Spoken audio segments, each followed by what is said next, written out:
All right, thank you so much everyone for joining us today. My name is Ashley Core and I'm a Senior Manager of Technical Recruiting here at Salesforce, and I am joined by James Ward. He is calling in from Crested Butte, Colorado. I'm broadcasting live from headquarters here in San Francisco, and James is the Director of Open Source and Engineering Engagement here at Salesforce. He's been here about 7 years, and he's a very well-known name in the open source community. He does talks at places like Java One, DevOps, and many other Java get-togethers, and he is going to talk about open source technology today. While you are watching along, please feel free to type your questions in the chat box and we will address them at the end in a Q&A section. But without further ado, I will turn it over to James. Great, thanks Ashley. Welcome everyone, thanks for joining us today. So I wanted to talk today about up-leveling your career with open source. And so I'll tell a little bit about my path through open source and what I'm up to now, and then hopefully give you some tips on how you can get involved with open source and how that can help your career out. So let's dive in here. So I've been kind of an open source enthusiast since I started using Linux long ago in 1993, and that was kind of the creation of what we now call open source with around that time with Linux and Linus Torvalds, and kind of created a whole new crazy way of working together to build software. And I've been doing professional development since '97, and then made my first open source contribution in 2000. And since then, I've been a developer evangelist at a number of companies, including Salesforce. And then for the last year and a half, I've been running what we call the open source program at Salesforce. And I'll talk more about that in a little bit. You can see on the right a bunch of green dots, which is on GitHub, showcasing my contributions to open source over the last few years. And cool to see that visualized in that way, and see a few weeks where I got to take some vacations. So before we dive into to how you can do open source and how it can help your career, let's talk about what is open source. So officially, there is a definition on opensource.org about what open source is defined by, and they define it as these 10 characteristics. Ultimately, these are traits that create a way for people to work together on source code and to build things together. And so there's a few requirements that make that work. And so there's things like things about the license of the open source work, and that's about copyright and what you can do with it and what your rights are when you use that work and do something with it. And then there's things in this definition about non-discrimination, which is great. That at Salesforce, we believe strongly in equality, and so that open source fits really well with a lot of stuff that we do at Salesforce. So you can go to opensource.org/OSD, that stands for the open source definition, and read through those in more detail if you're interested in what open source is. But ultimately, it's a way for us to collaborate together with anyone who wants to make software better. And so we at Salesforce do a lot of open source, and we do it in a number of different ways. And we of course consume a lot of open source and use it to build Salesforce.com and many of our other properties on top of, but we also contribute to a lot of open source. We take stuff that we've built internally and we open source it so that anyone can work with us on it and file bugs and send us pull requests to collaborate with us and make them better. And then we also, for open source that we use, we send contributions back to many of those projects to make them better. And it could be patching bugs or fixing security issues or adding new features. And so that's a significant way that we participate in open source. And then a cool thing at Salesforce that I've participated in and many of our engineers have participated in is we have something called volunteer time off, where we get to take part of our time at working for the company and have it as volunteer time, where we actually get paid our normal wage to go out and volunteer. And you can actually volunteer for open source projects. And so we were supposed to do 56 hours a year of volunteer work, VTO, and you can do that all or some of it as contributions to open source projects, or you can also do open source work for nonprofit entities and that sort of thing. So we've done this a lot. We've open sourced over 1,000 projects at Salesforce across our different clouds, and then we've contributed to hundreds of external projects. So there's a lot of open source contribution. We've created a website, which I want to pop over and show you real quick, opensource.salesforce.com, and this is a good place to learn more about the contributions that we make in open source. So you can find our GitHub orgs, which are many of the different places where we publish open source projects that we've created. So like the Salesforce Foundation is a GitHub org where the nonprofit starter pack and a bunch of other useful tools live. And then we have a number of other GitHub orgs where projects live. And then just highlighting some of our community contributions that we've made here as well. So you can learn more over there.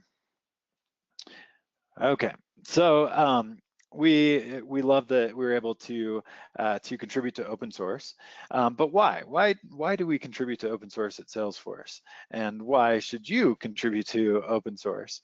And so the first reason is what's called like network effects, and this is where by working together we can accomplish more than we can than if we were to not work together. And so this is really a significant reason why we do open source, is that we're able to just move faster and go further when we work with others. And an example of this is we just open sourced a project called Transmogrify, and Transmogrify is a machine learning framework that automates machine learning in a way, and it uses a bunch of algorithms underneath the covers, machine learning algorithms, and we have data scientists that work on those algorithms. And that's great, but even at Salesforce, we can do more if anyone in the world can help us with these algorithms.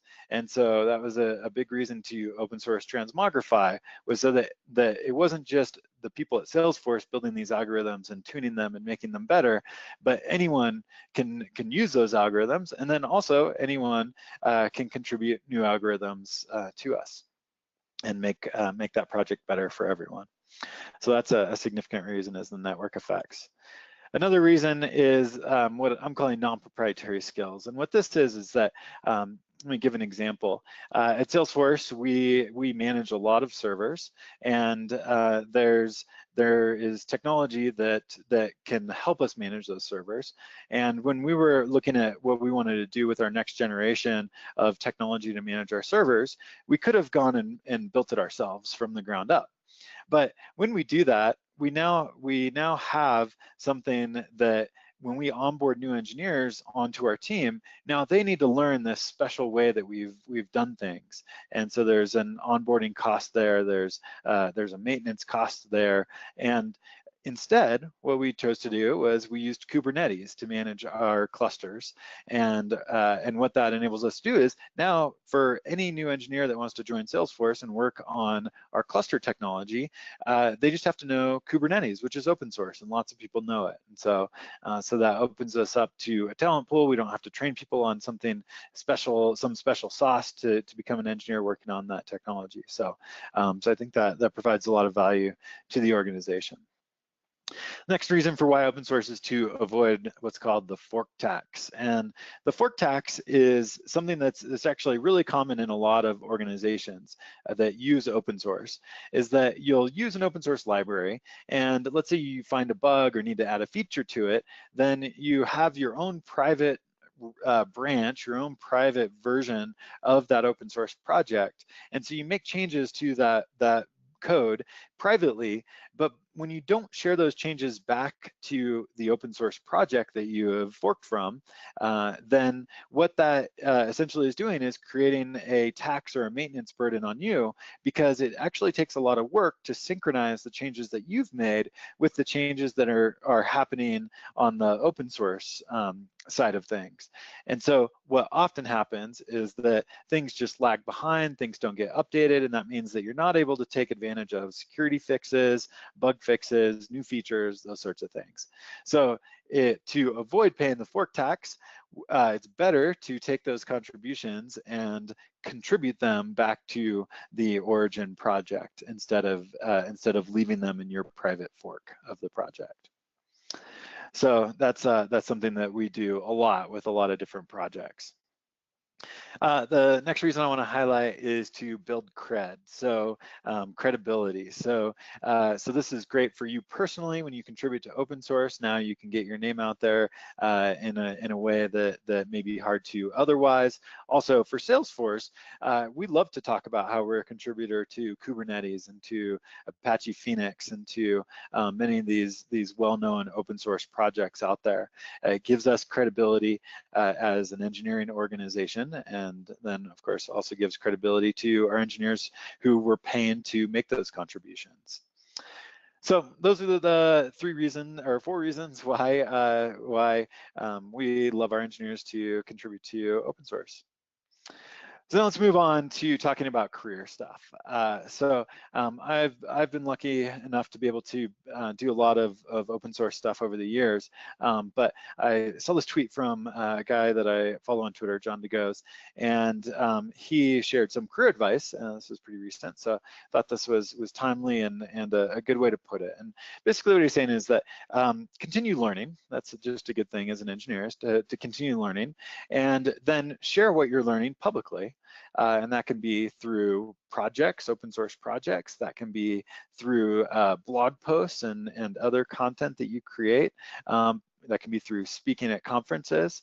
And open source is a key part of this, because open source, oftentimes if you're going to speak at a conference, it's usually flies a lot better with a lot of conferences or meetups to talk about something that you've done as open source. And then also like publishing how-to guides as open source along with the source code behind them, that sort of thing can be really useful. So I've one of the things I want to highlight about how you can start contributing to open source is I really like this tweet that I feel like there's a lot of programming tutorials that are like this, and this person, Jonathan, said exactly that, and totally agree. A lot of the content as you're getting started with new technologies out there takes you from really simple to really complex with not the necessary steps to get there. And so this is where I feel that is a really easy way to begin contributing to open source projects, is by helping with this problem. And so I've been able to, in my evangelism days, do this on a number of occasions, where I'll create a open source project and create some content, a guide or a blog post, something around it to help people learn a given topic. And so this particular example is one from my blog back in 2013 on how to secure single page apps and REST services and avoid cross-site request forgery attacks. And so this had a matching open source repository behind it, and that has the actual project that you can go through and actually learn from an example to match along with the content. So this particular one has seen over 100,000 page views on my blog. So, you know, creating content like this that really can help people bridge that gap from the very beginning of something to something more complex can be really useful, really popular content, can help you to build that credibility and help other people learn. So I think that's a good place to start contributing, and can certainly help you with career options, because now you've got content that you can reference and say, hey, you know, a bunch of people found this content and this code that I wrote useful, and that can be really useful in the hiring process. So now, what types of contributions should you make though? So that's one type is writing those kinds of guides and sample applications, that sort of thing. So what are some other types, and then we'll talk about how to actually do it. So documentation in open source is often lacking. And so this is a place where it's pretty low barrier to go in and contribute documentation fixes or clarity, improve clarity of things in documentation, or add documentation where it's missing. And that's really useful documentation. And it's really great to be able to bring a beginner's mind to documentation, because you're seeing it in a way that the core developers on a project can't see it. So there's a ton of value in doing documentation based contributions. And one way to look for these is as you're learning new technology, as you're reading documentation of any sort in an open source project, if there's something that can be better, just go make it better. Go send the pull request, send the contribution to make the documentation better. And again, that can be something that you can reference and say, hey, I helped improve this documentation. And then when you're applying for jobs, they can look at that and say, oh, you know, this person really provided a lot of clarity in this documentation. So. Another one is bug fixes. So all software has bugs, and so there's endless opportunities to fix bugs in projects. And there's obviously a ton of different ways that you can do that. So if you're into JavaScript, great. There's thousands of maybe hundreds of thousands of JavaScript libraries out there, and you can go find the bug listings for those libraries and go see if you can fix a bug. So that's a really great place to contribute that projects really appreciate. Sometimes when you are working on an open source project, the more mature ones will sometimes tag issues as being something that's like good for a beginner or help needed, or the community, we'd love for the community to fix this, that sort of thing. And so look for projects that have those tags for help needed or beginner or something like that. And then you don't have to be a core developer. You don't have to understand all the ins and outs of how something works in order to be able to fix a bug. And then you can also, of course, send new features to projects. So I have some tips on contributing to open source.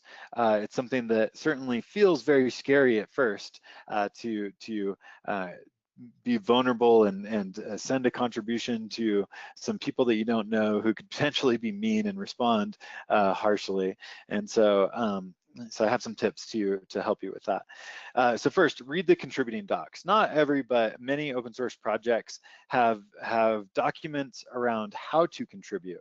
And so this will talk about things like, oh, you need to squash your commits before you contribute them, or you need to format your code in this way, or so on and so forth. And so those contributing docs are really helpful in understanding what the expectations are when you send a contribution to a project. So give those a read before you start working on your contribution. Another tip here is to be patient and kind. So certainly in open source, most of the time contributions are very appreciated, but there is often a cost to a contribution. The project maintainers have to review the contribution, they have to potentially comment on the contribution, make sure that it's going to fit correctly with the project, and sometimes contributions can actually increase the maintenance burden of a project. And so I've had contributions denied because the upstream project wasn't willing to take on the new maintenance burden of the feature that I was proposing. And so it certainly it's something that, you know, in open source we want to work together, and there can be challenges to working together, but just remember to be patient and be kind, and that will help you get through the process more smoothly. Next tip is to learn about pull requests. So many open source projects now use GitHub as the way to collaborate around open source, and a pull request is the way that a contribution is usually made on a project on GitHub. So I'm gonna hop out here and show you what a contribution looks like and what a pull request looks like. So this is our open source Transmogrify library project, and we can go on GitHub to pull requests. And this is where anyone can actually go in and send a pull request. So let's go take a look at one of the more active pull requests here. So here's one, apply date to unit circle transformer logic. So this is an external contribution, somebody that I don't think we know. I don't know this person, but they wanted to make a contribution, and so they made their changes to the code, and we can go and look through those changes there. But then a conversation ensued around this contribution, where the contributor is saying what this does and why, and then we'll talk about CLAs in a second. Then Matthew, one of our engineers, is commenting on different pieces of the code and asking for some changes, and there's some back and forth to kind of get everything right. You can see a number of comments and back and forth and revisions, and then finally you'll see that Matthew says looks good to me, and he merges the change into master so contribution accepted. Thank you very much. Now everyone is able to better benefit from this contribution. So I'm going to talk about, and I have a bullet for it in a second, but I want to talk about CLAs. So when you make a contribution to a project, there may be something called a CLA, and a CLA is a contributor license agreement, and we at Salesforce have a contributor license agreement. So when someone who's not an employee wants to make a contribution, what we ask them to do is to sign an agreement, which essentially what our CLA does is it takes the contribution, and the owner of the contribution relicenses, transfers the ownership of that contribution to Salesforce, and then we license them back that contribution. So they're, from the IP perspective, not losing anything, but then that allows us to have everything in a project under one license rather than under many different copyrights and that sort of thing. So we get one copyright owner, which is in our case Salesforce, and then one license for the whole project. Not every open source project works that way, but it is the way that our legal counsel has asked us to deal with copyright around contributions. And so if you're contributing to a project, you will want to review the CLA and make sure that it's something that you're okay signing. If you're contributing on behalf of a company, if you're working on company time, then that's something you'll probably want to bring up with your legal counsel to make sure that they're okay with that. There's something called a corporate CLA, which can cover all contributions from a given corporate entity, and then there's individual CLAs if you're contributing something as an individual. So definitely useful to know about those CLAs as you're making contributions.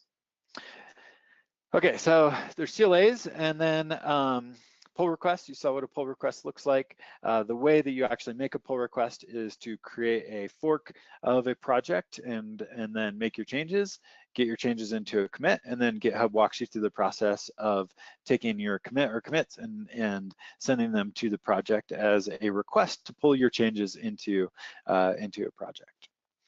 A good way to learn about pull requests is to look at other pull requests to see, so if you're looking at contributing to a specific project, then look at what do the other pull requests look like? What are the things that the maintainers are highlighting or pointing out or wanting changes on? And so it's all out in the open, and you can go review other pull requests to see what you can expect when you make your pull request to a project. And here's the bullet on CLAs and licenses. Licenses is also an important part of open source. The license is what defines what your rights are around an open source project. And so it's important to learn about licenses. Their open source is technically has a set of OSI approved licenses, and then there are some licenses that are not OSI approved that maybe get called open source, but technically the definition to be open source, you have to be an OSI approved license. So you can go to the opensource.org website to learn more about licenses, and then certainly if you have questions and you're working at a company, chat with your legal counsel around this. There's often concern with licenses that are sometimes called like viral licenses, like the GPL from corporations and usage of GPL, and that's because licenses like the GPL have terms which make it so that an example here is at Salesforce we have a mobile application that we distribute. And if we were to distribute something GPL in that mobile application, then the terms of the GPL would apply, and technically everything in that that mobile application would then have to be open source, and anything linking to that GPL library would have to be also GPL. So so it's definitely important as you're using and working with open source to understand the licenses, and if you can, work with your legal counsel on those things. Okay, so I think the biggest part here is to contribute to projects that you care about and that you use. So if you care about JavaScript, then great, go find some JavaScript projects that are relevant to what you're learning about and contribute to them. And that's a really great way to dive into open source, is just to find things that interest you and make contributions based on that. So you can also kind of go a step further, and you can build stuff that's beyond just contributing to existing open source. You can take things that you've built and open source them. And this is a really fun way to do open source. I've been able to do this under a project called WebJars for a while. And it's great because now WebJars gets 1 million downloads a month, and that's super exciting to have something that I created getting a lot of downloads. And of course, it takes my nights and weekends, but it is a lot of fun to have something out there that has become really useful for a lot of people. And so yeah, so it's great to be able to think of something that's missing in the world and then build it and open source it and make that useful for other people. And then because it's open source, they can help you. And people certainly have with my WebJars project. So an important thing as you do these type of open source projects is to learn about central repositories. So most open source programming platforms have a concept of a central repository, which is where you get your dependencies from. So as you're building something, it likely has dependencies, and you need to get those dependencies from somewhere, other libraries that you use. And so the central repositories are what house those libraries. So in the Java world, this is Maven Central. In the JavaScript world, this is NPM. In Ruby, it's Gems. In Python, it's pip.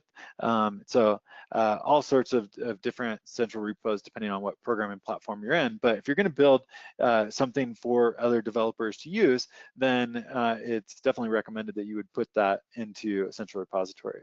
And it can be one of the trickier parts of open source is figuring out how to get artifacts into these central repositories. Sometimes, like Maven Central, they require signing and other things. So, so go out and build stuff is a great way to start getting into open source. And then lastly on this, contribute on company time. So as I mentioned earlier, at Salesforce, we do a lot of open source contributions. And so we definitely want our engineers as much as possible contributing to open source. And so if you can at your company contribute on company time, that's just awesome, you know, to be able to get paid to work on open source. And that can be through a variety of different means, whether it's avoiding that fork tax and contributing to open source projects that you use, or whether it's taking something you built internally and open sourcing it. This used to be something in a lot of companies, especially enterprise companies, that was really challenging. There was a lot of barriers to giving up IP, and to the lawyers sometimes got involved and didn't understand open source and were then resistant to doing that. And so there traditionally has been a lot of challenges to doing open source on company time, but that's changing a whole lot. And there's some guides that I'll talk about in a minute that will help you with content to convince executives, management, and legal teams that this is a good thing for the company. Okay. So where do you go to learn more and get help? I mentioned those guides, and these are under something called the To-Do Group. So the To-Do Group is a group of corporations and maybe some individuals who are trying to get more corporations using, contributing to open source. And so they've produced a number of guides on how to convince your management to do open source, case studies on doing open source, a ton of really great content on the To-Do Group's website. So check that out, todogroup.org. And then there's also on just kind of the mechanics of doing open source, there's guides.github.com, which has a lot of really great content about how to make your first contribution, how to do pull requests, how to rebase your commits, and all sorts of other great stuff in there. So guides.github.com. It's also a great resource to get started and learn more. And then I'm here to help. So I'm on Twitter at _James Ward. So let me know if there's anything that I can help with, and would love to help you do more open source and get involved. Okay, so that's all I had for content. We're going to move on to some Q&A. So if you have any questions, then send them into that questions pod, and Ashley's gonna read me some of your questions. So yeah, go ahead. We've actually got some on the line already, but the first question for you is, how do I convince my company to let me contribute to open source? Good question. Yeah, so I mentioned those to-do guides. It definitely is. It can be challenging because when people don't understand what the value of open source is or why they should do open source, then it's just easy to not do it. So the to-do group guides are really a great resource on being able to provide content to people who are resistant or just don't know. And then there was also a study that just came out, which I retweeted. So if you go to my tweet stream, just I think yesterday, there was a study that talked about how employees were actually more loyal to a company when they could contribute to open source at that company. And so that was a study that someone had done, and really great. It's great to see studies like that coming out to show that there is value. We're not just giving away things. And I think that's the kind of initial thing that a lot of people think about open source is, oh, why are we going to give that away? That's our secret sauce, or that's our IP. And it's really becoming more clear and more targeted content towards management that there is a lot of value in doing open source that may be hidden initially. Things like avoiding the fork tax. That's not something that you really think about when you're using open source, but as you have had this stale fork with your private changes in it for a long time, you start to feel the weight of that more and more, and not being able to easily get onto the latest version of the open source. And so things like that are not evident right off the bat. They kind of have to be explained. And so that's maybe one of the hard things about convincing people to do open source is that there's not an MBA answer that I know of that's like, all right, MBAs say do open source, because we certainly shouldn't. You shouldn't always do open source for everything. There's reasons to keep things to yourself, and so it's not a black and white question, which makes it challenging. So, anyways, I hope that was helpful. Check out my Twitter feed for that retweet on the study about open source and loyalty with employees. Awesome, cool. Thank you. Yeah. So next question, how much activity is there on open source for Salesforce? Yeah, so we, across all of our projects, tons and tons. I don't know the exact number, but if you go to our opensource.salesforce.com site and then go to our GitHub organization, so we have, I think, about 7 GitHub organizations listed there, you can see hundreds of repos, or I think we're over 1,000 repos across those orgs, and you can see all the activity happening in those organizations. And that's just the open source that we manage. And then there's, of course, all the open source that is outside of Salesforce that we contribute to. So things like Apache Phoenix, which is a tool for big data queries, and that's something that we are a significant contributor to, something that is actually used inside of Salesforce.com, and so that's something that we're constantly contributing to. We employ the creator of Ruby, and so obviously he is contributing a lot to Ruby, and there's a number of examples like that where there's a ton of contributions from Salesforce employees happening out there in the world, and it's kind of hard to quantify that because we don't always have a good way to uncover all of the commits that our employees are doing as part of their job, since they're doing it in open source. They're not having to go through any particular gate that we put up for them. We do have an approvals process that we use to contribute to open source, but that's just on a project basis, not on a commit basis. So yeah, good question. Excellent. Would you recommend contributing to a project related or unrelated to your current work? That's a great question. So at Salesforce, if you're going to contribute to something that's related to your work, then technically your employment agreement states that Salesforce should own that contribution because it's related to your work. Now, so this gets into tricky stuff about employment agreements and all that. And at Salesforce, we make it really easy for our employees to make those types of contributions. But if you're not a Salesforce employee, then it can be tricky because your employer may be able to say that they own that contribution because it relates to your work.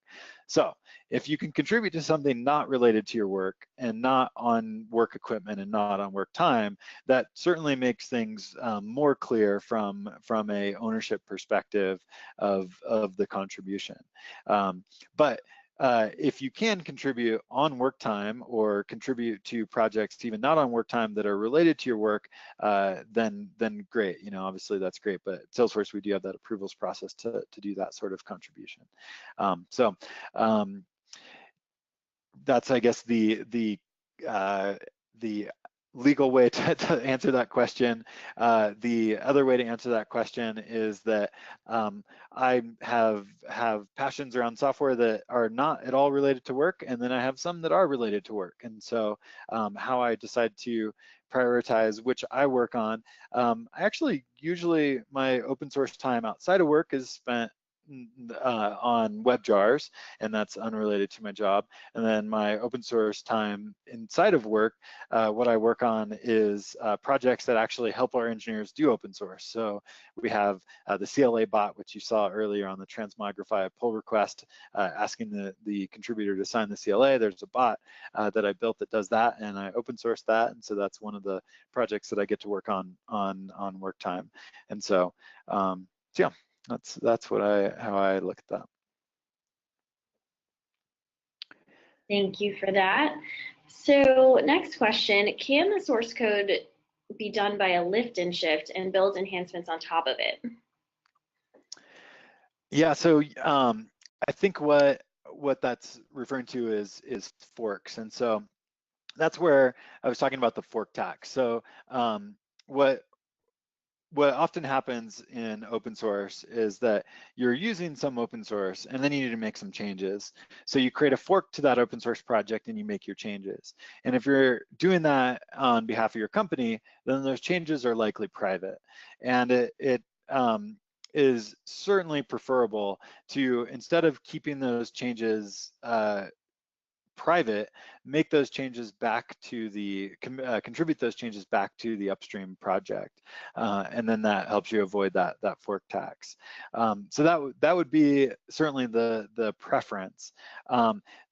There are challenges to that because sometimes when you want to contribute something to a project, you have to untangle it from your private, your specific needs and make it something that works for the open source project as a whole. And that can actually be pretty challenging sometimes. So what sometimes needs to be done is contributions need to be made to open source projects that create the right extension points so that you don't have to modify the source code of the project itself to get done what you need to get done. You can instead add extensions to that project. And so then your contribution is not the special thing that you built. It is instead creating extension points in the project so that then you can do the special things that you need in private. And so that's a pretty common thing that we do with open source projects that we contribute to. Kubernetes is a great example of that. We've created extension points in different places to different parts of Kubernetes so that we can have things that are Salesforce specific privately, but then have the right extension points in the Kubernetes project. Thank you. All right, next question. As Salesforce developers who specialize in Apex, Visualforce, and Lightning Platform, what open source projects could we contribute to? Or would you recommend? Yeah, that's a great question. So let's go to github.com/, and I want to show you two different organizations here which have a lot of stuff for you to look at. So there's force.com, and force.com is our organization that our engineers use to publish open source that is things that Salesforce is built on top of, or Salesforce specific stuff. So here's our Salesforce extensions for VS Code. Here's Aura, which is the framework underneath Lightning. Here's our mobile SDKs. Here's a project called Org Monitor, which actually is built on top of Salesforce to monitor orgs for security. There's another interesting one that we just recently open sourced that actually is built on top of the Salesforce DX stuff, and I'm not finding it at the moment, but so it actually contains Apex and other things. So let me see if I can find it. No, I don't remember the name of it. But if you look through here, you'll see, actually, what if we just select Apex here? So here we can see projects that have Apex in them. So all sorts of different ones here. A custom metadata loader, that's the one that I was thinking about. So this is a project that contains a bunch of Apex and objects and all that kind of stuff. And what it does is it's a metadata loader, so it makes it easy to load metadata into an org. So projects like this are really great if you're an Apex Lightning developer to start looking through. So that's all on the force.com, and that is a organization from our engineering team. Now there's another one called Developer Force, and Developer Force is our a GitHub organization from our developer marketing folks. So these are like sample applications and other things that aren't in the product. Our product's not built on these things, but these are things that just help you use what's out there with Apex. So a lot of really great stuff in there as well. So so those are the two places that I think would be a good place to start. Also, there's the Salesforce Foundation. Whoa, let's go to here, forget the name of the org, just Salesforce Foundation. So this one is where the nonprofit starter pack is. So that would be an awesome place to contribute. And again, just Apex and custom objects and all that kind of stuff. It's called Cumulus, is the nonprofit starter pack. So great question. Thank you. So one of the things that you talked about in your slides is the GPL license, and we just want a little bit more clarification on what it is and why we hear bad things about it sometimes. Yeah, good question. So GPL is the most well-known of a group of licenses that are often called viral licenses. And the reason why they're called viral licenses is that they infect, essentially, they can infect projects that use the GPL license. So I'm not a lawyer, so let me make that caveat with everything I say here. And you should certainly ask your lawyer to review the GPL license if you're going to use anything GPL. But essentially what happens is if you distribute something with GPL code in it, that's when the terms of the license say that then anything that is linked against that GPL thing must also be GPL. So it's viral because it infects the other projects that link to it with the GPL license as well. And that's the intention of the GPL license was to kind of force people to make their stuff open source instead of just using open source. And this was created in the days before the cloud, before we didn't really distribute software. So things that are running on the cloud don't often get distributed as source code or even as binaries. They get distributed as web pages that are served up through a web browser. So in those cases, the GPL is not going to necessarily, may not impact you. But the example that I highlighted earlier was a mobile application. So if we were to distribute a mobile application which contained GPL stuff, then that could potentially mean that anything we built on top of that GPL library would also have to be GPL and thus made available to who we're distributing that mobile application to. So that in the case of like the Salesforce mobile application, it's not open source and it does not contain any GPL for that reason. And so at Salesforce, we do use some GPL on the server side of things, and where we're not redistributing it. And that's certainly something that we need. When we encounter GPL in open source usage or contribution, that's something that we work with our legal team on, because it can get tricky. Thank so you. yeah, so hopefully that helps with understanding GPL a little bit. All right, so we have some people on the line wondering if you know what Salesforce's most active open source project is. That's a good question. Our most active open source project. We have a lot of projects on across all of our different organizations, and I'm trying to think if like Cumulus is a really active one. GitHub gives us some ways to kind of look at some of the activity numbers, so we can see stars and we can see number of issues. So let's see. So Cumulus has over 1,500 closed issues. So that's a really active project. So that's just on the Salesforce Foundation one. I don't know if that's the most active one there.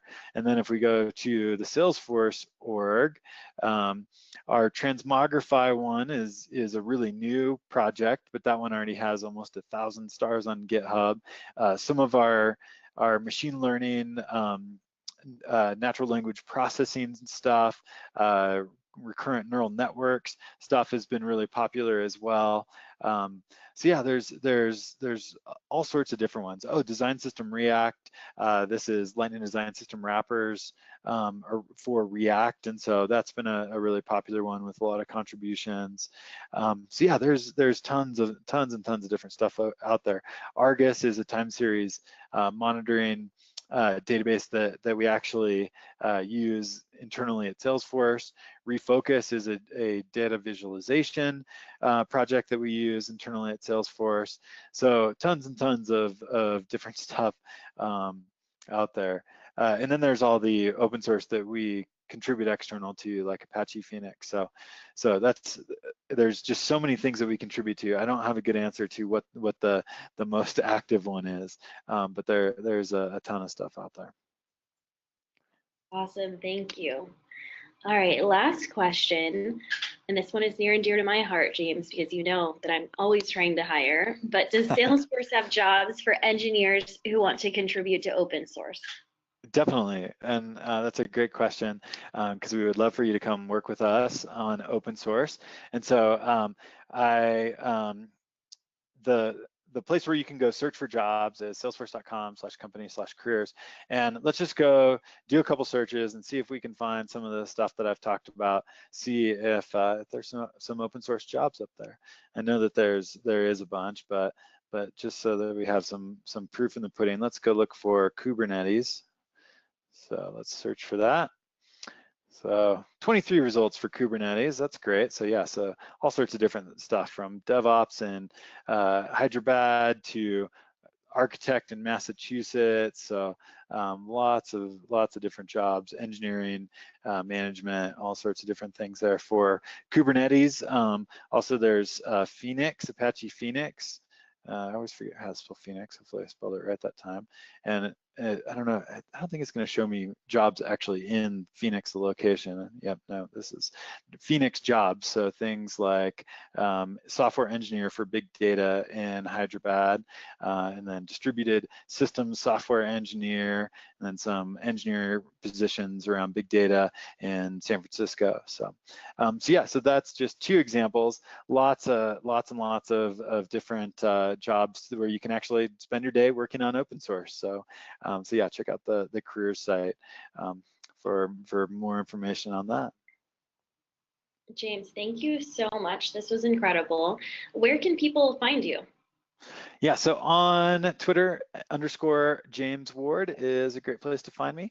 I also have a blog, jamesward.com, and find me on GitHub. It's where I do my open source, github.com/JamesWard. So yeah, hopefully see you out there doing open source, and let me know if there's any way I can help. I want to learn how to do it now after this talk. Thank you so much. And thank you so much to everybody for joining us on our webinar today.